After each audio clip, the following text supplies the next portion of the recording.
Hey everyone, Travis here with Sneaky at the very end of IEM San Jose, fresh off of his first ever competitive pentakill.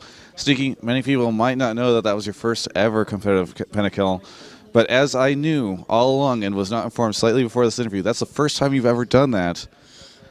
This is a very cliche question, but I feel like it's a cliche situation. How does it feel to get the pentakill? Well, I definitely had the Penta goggles on. Before I had it, I was like, oh my god, I see it. I have a triple kill. Put them on, saw the Penta. It felt pretty good because it was the end of the game, and I knew I could get it, and it was sweet. Does it just, the pentakill goggles, is that just like it lines up, like there's a reticle that's like, it flashes pentakill, and you're like, oh my god, this is the moment? There honestly is, because every single time you see someone get a quadra and the fifth guy's running away, you're like, oh my god, give me this shit. Yeah. So you blow everything just to get it. No matter even if you die, it's worth it. Well, is this just confirmation that Corki's OP? I think Corki is very broken right now. He will likely get nerfed. I don't know how or what they're going to do, but he seems to be the best along with Lucian. Yeah. Everyone else is kind of like average power. So Trash? Not trash, because Graves is still good. Ezreal's okay sometimes. Vayne's alright. Who else? Kog'Maw's okay. Not into Lucian though. Just stuff like that. Like everyone's has their weaknesses, but Corki doesn't really have a weakness. So do you think that the solution is to push down Lucian and Corki or bring everyone else up? I'd say bring everyone else up. I'd say, okay, actually Corki needs to be toned down a little bit because he just has insane AoE damage. He has lots of physical. He has insane magic. And then Lucian, he's been nerfed a lot, so he's kind of on par. Like he has a lower or a higher cooldown ulti. Who else? Graves. He has a place, but it's just not that strong compared to the other two. Yeah. The other ones, they need more power, I would say. I want to ask you, how does it you don't ever seem to die? You die very infrequently. What's the deal there? Actually, I don't know if the camera caught it, but in our game versus Alliance, me and Reckles traded kills, and I like barely got the crit off to finish him, and it was really epic. For the most part, I only died to Reckles in that series, but then in the Unicorns of Love game, when I was against Poppy, it was so frustrating to play against. Like, he ults someone else, and he runs. I think he ran at High one fight, and then he killed High, and he ran at me, and then I died too, but I ended up killing him. The champion's so annoying to deal with. And that was the one game I actually didn't give any kills. It's just because I had to sit back and run every single time Poppy came near. I just scrammed. Poppy is actually my least favorite champion of the game. Like, I hate that champion so much. I feel like other people do as well, but she's just awful. She's on par with Teemo, with people hating her. Teemo's cool, but Poppy is trash. Don't play Poppy.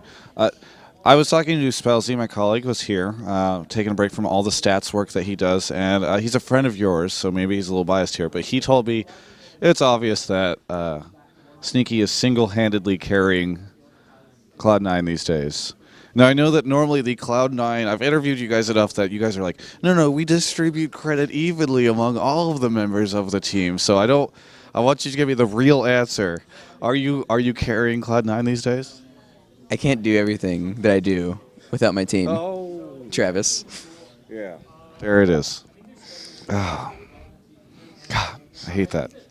All right, fine. So team is all amazing. They're all equally skilled, and you all equally participate in making sure that everything is successful.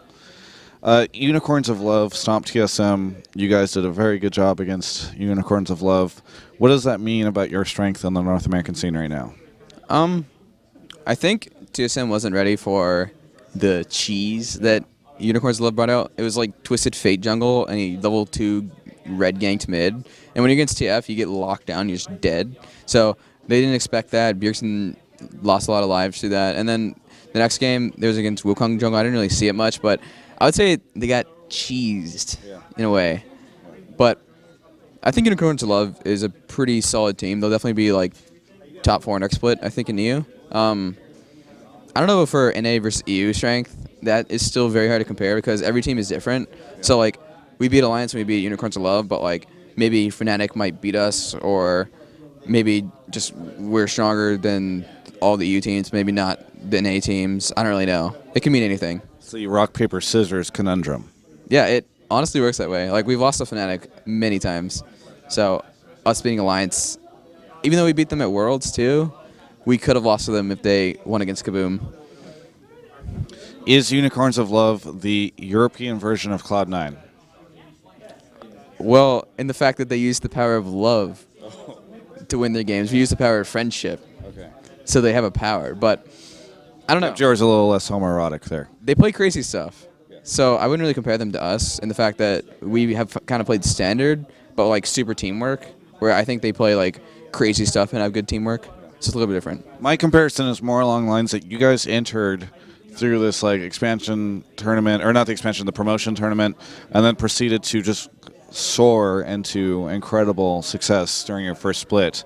Unicorns of Love looks so good here. Do you think that, especially with like Fnatic kind of like resetting and a lot of these other teams like going through some pretty big upheavals over in Europe, and we've seen a lot of these like big Titan teams like sort of fall apart over the past 6 months. Do you think there's a chance that they could potentially have the run that you guys did going to this next split? Yeah, there's definitely the potential. They have a lot of options here to have a lot of success. And actually, now that I mentioned that, Korea has gone through a lot of changes, and no one has any idea on who's going to be the best team there. So it's going to be really weird overall. Like Europe, Fnatic's gone, Alliance got better, Unicorns of Love is there. Just tons of weird factors. You said Korea, and you said Europe, and obviously China's having some craziness. So it's hard to say who's the first in every region except for North America. So Sneaky, who is the first best team in North America? I think it's safe to say Cloud9 is the best right now. Finally, jeez. It's so hard. You guys have all become so pure trained. Like, we're all equally good. We're all friendly. Finally, somebody's like, we're the best team. I think we played well. Yeah. And that turned us to being the best right now, this day. Yeah. This day. Maybe next day will be bad. I thought you guys would lose to Alliance. Really? Yeah. I thought so too. Yeah. Oh, thank God, because I was afraid you were going to look at me and just spit in my face or something and be like, how dare you? I mean, it did seem that way going into this tournament. I knew that like Alliance had been like boot camping hardcore and they just got reckless and all this stuff. And then you guys had not been boot camping hardcore, at least not up here or whatever. What kind of preparation did you guys have going into this? I think we were the first team to start practicing as a team. Oh, okay. But we didn't like boot camp per se. We didn't go anywhere. We kind of just stayed in our homes. But we did get serious about it really early. We tried to get as much practice as possible because, you know, with the new preseason stuff coming in, it's pretty hard to adapt very quickly, and we need the extra time to get used to it. Yeah. Sneaky, where would you rank yourself among the North American 80 carries right now? That's an answer you'll have to do.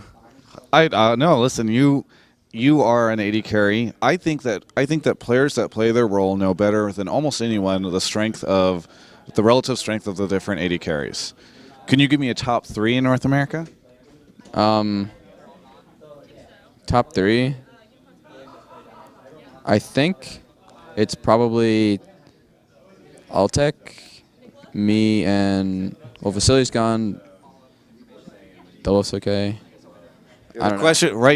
Right now, everyone wants to know if you're going to put Doublelift or Wild Turtle. I don't know. Turtle didn't perform too well this tournament, but he did well otherwise. So I'll say Turtle. Oh boy, there we go. Doublelift isn't in the tournament. Yeah. So that's a whole step he's missing. Yes. It's the problem. Yes, but neither was Altec, and you included him. I think he's going to be Altec's not even in the country. I think Altec's going to be up and coming. Okay. So he's already up and came because he's in the top 3, right? There's only 2 NA teams at this tournament. Yep. Well, we're not talking about this tournament. We're talking about the region. Yeah, but there's 8 and soon to be 10. Okay, think about who played last. We played last, TSM's played last, and LMQ's played last. Yeah. Vasily's gone. Yeah. So there's like hard to determine because you see Peter's solo queue. Sometimes. Yeah. Sometimes. He actually got his pentakill against me on Kalista. Okay. And that was sad. Listen, I'm the last person to make an argument for Doublelift being good. I just think it's exciting that you finally went through and gave me a top 3 on 80 carries. Do you have anything you want to say to all of the fans out there that saw you? And I know for people that don't know, this means you're probably going to be able to go to Katowice. So anything you want to say? Thank you guys for supporting me. Shout out to sponsors, Logitech, Alienware, HyperX, and Kingwin. That's it. And all the other wonderful sponsors you may or may not be forgetting, I'm sure. For everyone else, you can check out the rest of our coverage of all things esports at ongamers.com.